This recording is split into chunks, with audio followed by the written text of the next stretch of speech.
সুপ্রিয় শিক্ষার্থীরা, আশা করি তোমরা সকলেই আল্লাহ তাআলার অশেষ রহমতে ভালো আছো।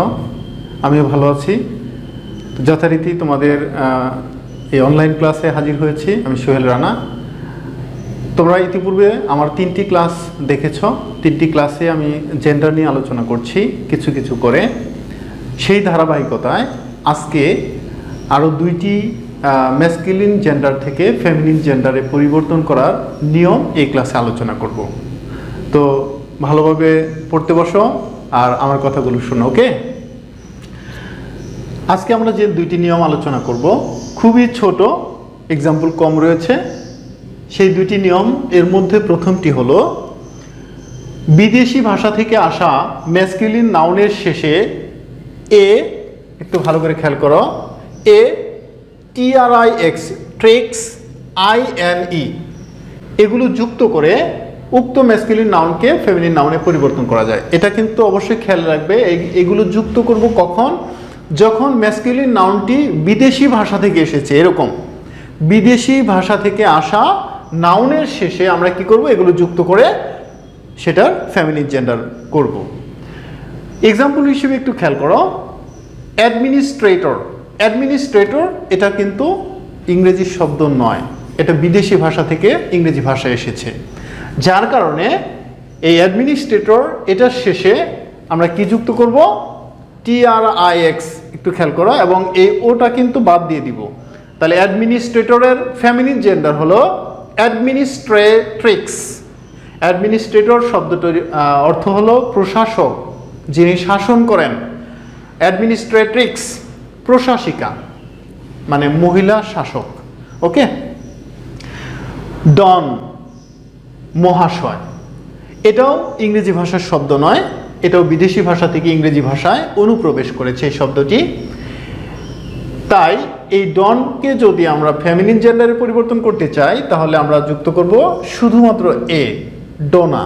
তাই ডন মহাশয় আর ডোনা মহাশয়া, বা ডোনা শব্দটিকে আমরা ডাবল এন দিয়েও লিখতে পারি, দুটি সঠিক।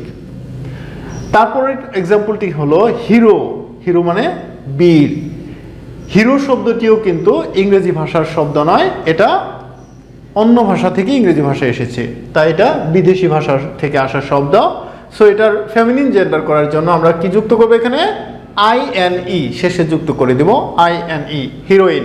তাহলে হিরো মানে বীর, হিরোইন মানে বীরাঙ্গনা। ইনফ্যান্ট, ইনফ্যান্ট মানে ছেলে শিশু, আর এটার শেষে এ যুক্ত করে আমরা এটা ফেমিনিন করব, ইনফ্যান্টা, মেয়ে শিশু। সুলতান মুসলমান সম্রাট, আর এটার শেষে এ যুক্ত করে আমরা এটাকে ফেমিনিন করব, সুলতানা, যার অর্থ হলো মুসলমান সম্রাজ্ঞী।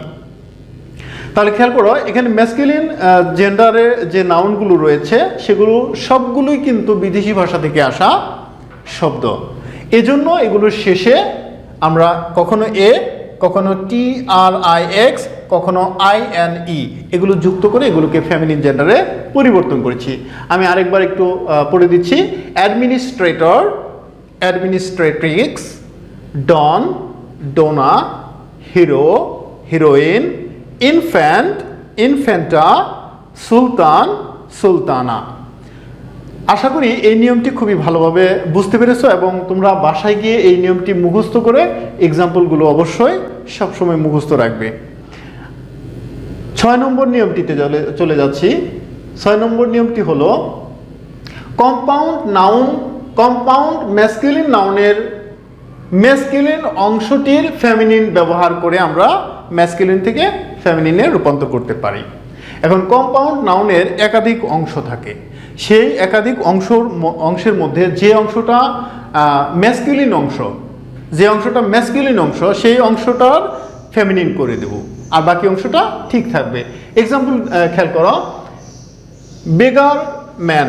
একটু খেয়াল করো, এখানে দুইটা অংশ আছে, একটা হলো বেগার এ পর্যন্ত, আর একটা হলো ম্যান।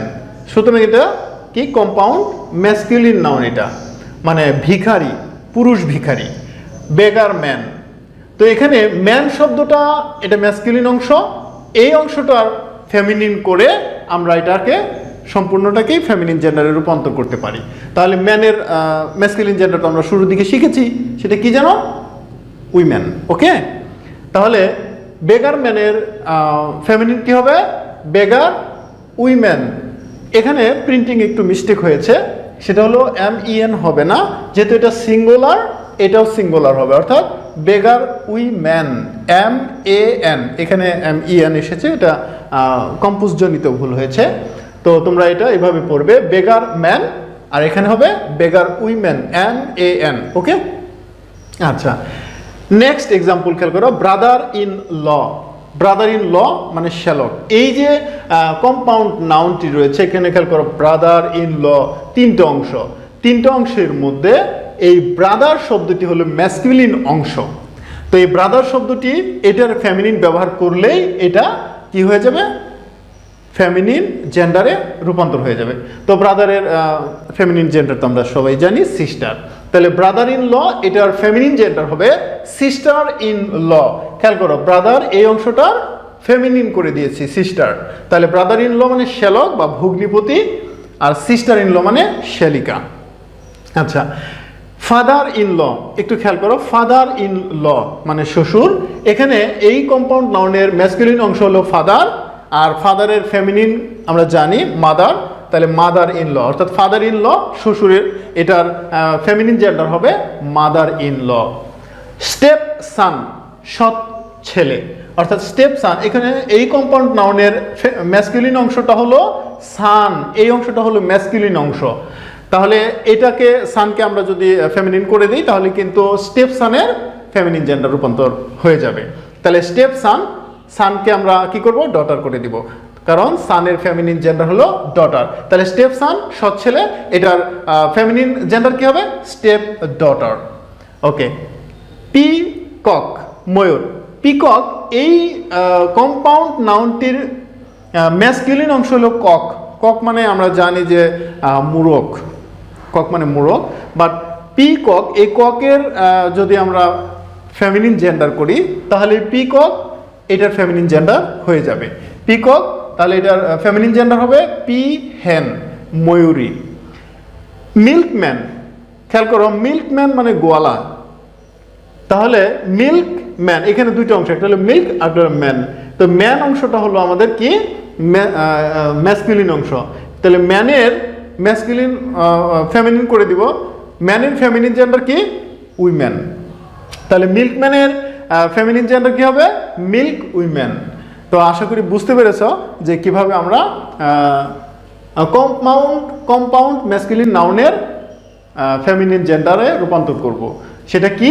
কম্পাউন্ড ম্যাসকুলিন জেন্ডারের বা নাউনের যে অংশটা আছে, অর্থাৎ কম্পাউন্ড নাউনের ম্যাসকুলিন যে অংশটা আছে সেটার ফেমিনিন করে আমরা এটার ফেমিনিন জেন্ডারে রূপান্তর করে দিব। তো আশা করি এই দুইটি নিয়ম খুব ভালোভাবে বুঝতে পেরেছ।